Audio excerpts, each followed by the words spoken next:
નમસ્કાર વિદ્યાર્થી મિત્રો, વેલકમ ટુ કેમેસ્ટ્રી બાય જયશ્રીબા. તો આજે આપણે શીખીએ કે પરમાણુય દળ અને આણ્વીય દળ એટલે શું. તો પરમાણુય દળ એટલે કે પરમાણુનું, આપણને ખબર છે કે પરમાણુ એ અવિભાજિત અને ખૂબ જ સૂક્ષ્મ કણ છે, એટલે કે એનું દળ પણ ખૂબ જ નાનું એવું હશે. તો પહેલાંના વૈજ્ઞાનિકો શું કરતા કે હાઇડ્રોજનનું દળ છે એ હાઇડ્રોજનનું દળ છે 1 ગ્રામ ધારી લેતા અને એના સાપેક્ષે બધા જ તત્વોના દળ મેળવતા. પણ પછીથી કાર્બન 12 સમસ્થાનિક છે કાર્બનનો, એનું સ્પેક્ટ્રોમેટ્રીથી જ્યારે વજન કરવામાં આવ્યું ત્યારે એનું આવ્યું છે 12 AMU. અહીં મેં લખ્યું છે AMU, એટલે કે આપણને ખ્યાલ છે કે પરમાણુ એ ખૂબ જ નાનો એવો કણ છે, એનું વજન ગ્રામમાં પણ આપણે માપી શકતા નથી. તો એનું વજન માપવા માટે AMUનો ઉપયોગ થાય છે, અને આપણે શોર્ટમાં લખવું હોય તો U પણ લખી શકીએ છીએ. તો કાર્બન 12નું વજન આપણને મળ્યું 12 ગ્રામ, એનો એકમ છે. તો એક AMU એટલે આપણે કેવું હોય કે ભાઈ કેટલા ગ્રામ, તો છે 1.66 × 10⁻⁻, આપણે આગળ આંકડા છે પણ યાદ રાખવા નથી, 1.66 × 10⁻24 ગ્રામ થાય. તો તમે વિચાર કરો કે કેટલું એવું સૂક્ષ્મ એકના છેદમાં આવી રીતે 24 મીંડા હોય એટલામો ભાગ ગ્રામનો એટલામો ભાગ થાય. તો કે આ પરમાણુ છે એટલે એનું કદ દળ ખૂબ જ નાનું, એટલે કે એને AMU એકમ વપરાય છે. એવી રીતે આપણે હાઇડ્રોજનનું જોવું હોય,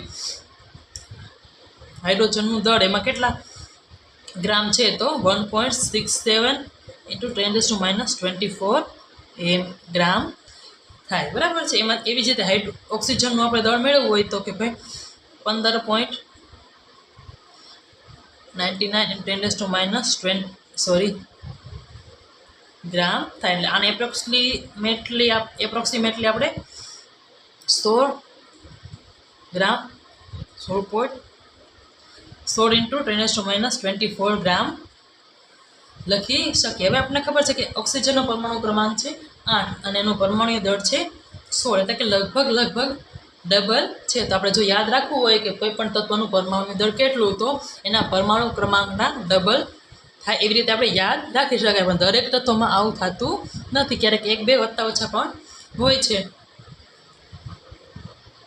તો આ યાદ રાખવાની ટ્રીક છે, પણ દર વખતે એવું હોતું નથી. હવે ક્યારેક એવું થાય કે ભાઈ અમુક એવા તત્વો છે કે એક કરતાં વધારે સ્વરૂપ જોવા મળે. દાખલા તરીકે આપણે જોઈએ તો કે કાર્બન છે, તો કાર્બન છે 3 સમસ્થાનિકમાં જોવા મળે છે. કાર્બન 12 પણ મળે છે, કાર્બન 13 અને કાર્બન 14 મળે છે. તો આનું જ્યારે આપણને પરમાણુ દળ મેળવવું હોય ત્યારે આ ત્રણેયના દળની સરેરાશ એટલે આપણને ખબર છે આ ત્રણેયના દળનો સરવાળો, ત્રણેય કાર્બનના દળનો સરવાળો ભાગ્યા 3 કાર્બન છે, એટલે કે 3. જ્યારે કદાચ એવું હોય કે 4 અહીંયા હોય તો 4 ત્રણેય કાર્બનના દળનો સરવાળો ભાગ્યા 3. તો જે કંઈ સરેરાશ મળે, અહીંયા કાર્બન 12નું વજન છે 12 ગ્રામ, કાર્બન 13નું વજન છે 13 ગ્રામ અને કાર્બન 14નું વજન છે 14 ગ્રામ, અને આપણે સરેરાશ લઈએ તો આપણને 12.0 સમથિંગ આપણને પ્રાપ્ત થાય છે. તો આ આપણને મળી ગઈ કાર્બનનું પરમાણુય દળ. હવે આપણે જોઈએ કે આણ્વીય દળ એટલે શું. પરમાણુય દળ એટલે કે પરમાણુનું દળ, અને આણ્વીય દળ એટલે કે અણુનું દળ. દાખલા તરીકે અણુ કઈ રીતે બને, આપણને ખબર છે કે 2 કે તેથી વધુ પરમાણુ ભેગા થાય, 2 કે તેથી વધુ પરમાણુ ભેગા થાય ત્યારે અણુ બને છે. દાખલા તરીકે આપણે ઉદાહરણ જોઈએ તો કે ભાઈ CH4 છે, તો આમાં છે 1 કાર્બન અને 4 હાઇડ્રોજન.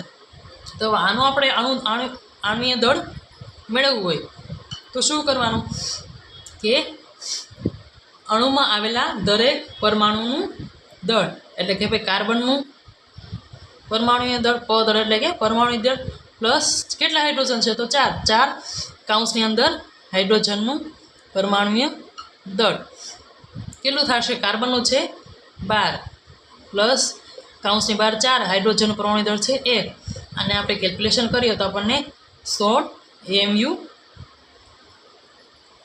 મળશે. તો આ છે મિથેનનું આણ્વીય દળ. હવે આપણે બીજું ઉદાહરણ જોઈએ તો કે ભાઈ પાણીનું આપણે આણ્વીય દળ મેળવવું હોય તો શું થશે કે ભાઈ હાઇડ્રોજનનું પરમાણુય દળ પ્લસ ઓક્સિજનનું પરમાણુય દળ. અહીંયા ખાસ ધ્યાન આપજો કે હાઇડ્રોજન કેટલા છે? 2, તો કૌંસની બહાર 2, અને હાઇડ્રોજનનું પરમાણુય દળ છે 1, પ્લસ ઓક્સિજન કેટલા છે? 1, એટલે કૌંસની બહાર આવી રીતે 1 ન લખો તો પણ ચાલે. ઓક્સિજનનું છે 16, તો 2 + 16 એટલે કે 18 AMU આપણને પાણીનું આણ્વીય દળ મળે છે. તેવી જ રીતે આપણે હજી એક ઉદાહરણ લઈએ એટલે આપણને કેલ્ક્યુલેશનમાં વધારે સમજાય. તો ગ્લુકોઝ એટલે કે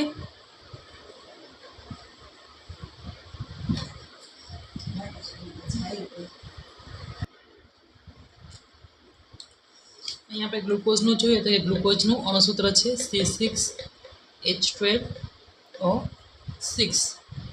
તો અહીંયા ગ્લુકોઝનું આણ્વીય દળ કેટલું થશે તો કે ભાઈ 6, કૌંસમાં કાર્બનનું પરમાણુ દળ કેટલું છે 12, પ્લસ હાઇડ્રોજન કેટલા છે તો કે ભાઈ 12, અને હાઇડ્રોજનનું પરમાણુ દળ છે 1, પ્લસ ઓક્સિજન કેટલા છે 6, અને ઓક્સિજનનું પરમાણુ દળ છે 16. આની આપણે કેલ્ક્યુલેશન કરીએ તો આપણને 180 સમથિંગ આપણને ગ્લુકોઝનું આણ્વીય દળ મળે છે. તો આ આપણું થઈ ગયું આણ્વીય દળ. હવે આપણે આણ્વીય દળ તો આપણે જોઈ ગયા, પણ ક્યારેક એવું થાય કે ભાઈ કોઈ સંયોજન છે તો એમાં અણુ જ ન હોય, એમાં આયન હોય. દાખલા તરીકે આયનીય સંયોજન છે, આયનીય સંયોજનમાં અણુ ન હોય, શું હોય? આયનો. દાખલા તરીકે NaCl એટલે કે મીઠું, સોડિયમ ક્લોરાઇડ.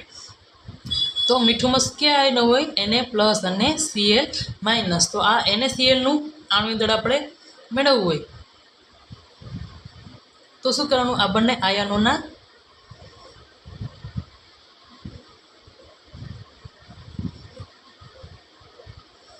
આયનોના પરમાણુય દળનો સરવાળો કરવાનો. અહીંયા સોડિયમનું છે 23.04 પ્લસ ક્લોરીનનું છે 35.5, તો આપણને મળશે 55 પોઈન્ટ સમથિંગ આપણને પ્રાપ્ત થાય. તો આ છે આયનીય સંયોજનોનું આણ્વીય દળ. અને આયનીય સંયોજનોનું આણ્વીય દળ હોય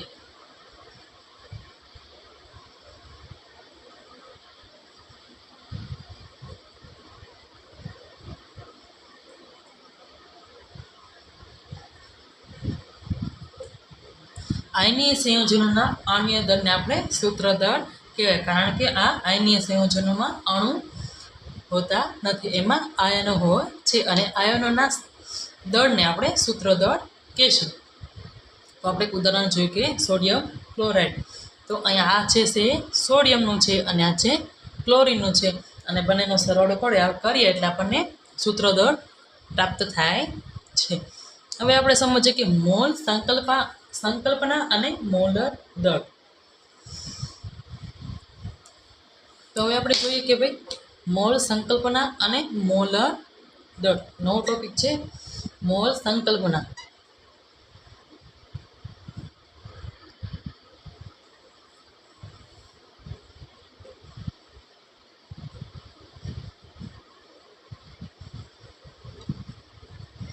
હવે મોલ સંકલ્પના અને મોલર દળ એટલે શું? તો કે ભાઈ આપણને ખબર છે કે 1 ડઝન એટલે 1 ડઝન આપણે કેળા લઈએ તો 1 ડઝન એટલે કે 12 નંગ. તો એવી જ રીતે આપણે કોઈ પણ તત્વ હોય, કોઈ પણ સંયોજન હોય, એમાં આપણે પરમાણુની સંખ્યા કેવી હોય તો એને આપણે મોલ વડે દર્શાવીએ છીએ. તો કે ભાઈ પરમાણુની સંખ્યાને દર્શાવવા માટે મોલ એકમનો ઉપયોગ થાય છે.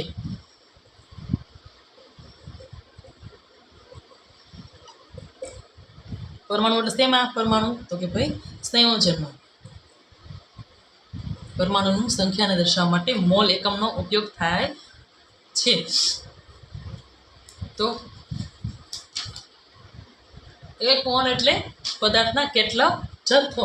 તો એ આપણે મેળવવું હોય તો ભાઈ કાર્બનની આગળ આપણે આણ્વીય દળ મેળવવા માટે પરમાણુ દળ મેળવવા માટે કાર્બન 12 ને આદર્શ ગણતા. તો અહીંયા પણ એમ જ છે કે ભાઈ કાર્બનના સમસ્થાનિકમાં આવેલા પરમાણુ કાર્બનના 12 ગ્રામ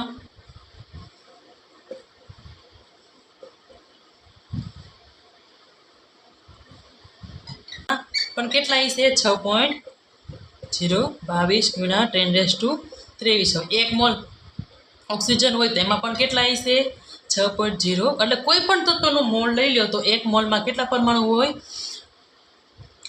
6.022 10⁻23 જેટલા પરમાણુ હોય. 1 મોલ NaCl લઈ લો તો એમાં પણ 6.022 ગુણ્યા 10⁻23 હોય. 1 મોલ આપણે NaOH કોસ્ટિક સોડા લઈ લો તો એમાં પણ કેટલા પરમાણુ હોય. એટલે કે કોઈ પણ સંયોજનોનો 1 મોલ એટલે કે 6.022 ગુણ્યા 10⁻23 પરમાણુ અંદર હોય. તો આને કહેવાય મોલ સંકલન. આપણે જોયું કે મોલ એટલે શું. હવે જોઈએ કે મોલર દળ એટલે 1 મોલ. મોલર દળ એટલે શું કે આપણે મોલ જોઈ ગયા તો ભાઈ પદાર્થનું 1 મોલનું વજન 1 મોલનું વજન શું કહેશું એને મોલર દળ કહેશું. પદાર્થનું 1 મોલનું વજન. તો ભાઈ મોલર દળનું સૂત્ર છે જે તમારે યાદ રાખવાનું થશે. આણ્વીય દળ છેદમાં પરમાણુય દળ. હવે આપણે પાણીનું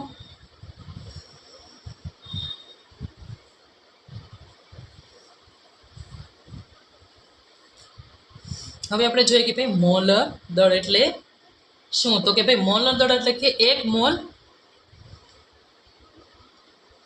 મોલનું વજન જે હોય એને કહેવાય શેમાં હોય વજન ગ્રામમાં. તો 1 મોલ પદાર્થનો જથ્થો છે 1 મોલ એનું વજન જે છે એને કહેવાય મોલર દળ. એટલે મોલર દળ ઇઝ ઇક્વલ ટુ એટલે કે મોલર દળ આણ્વીય દળ અથવા તો પરમાણુય દળની જેટલું જ હોય.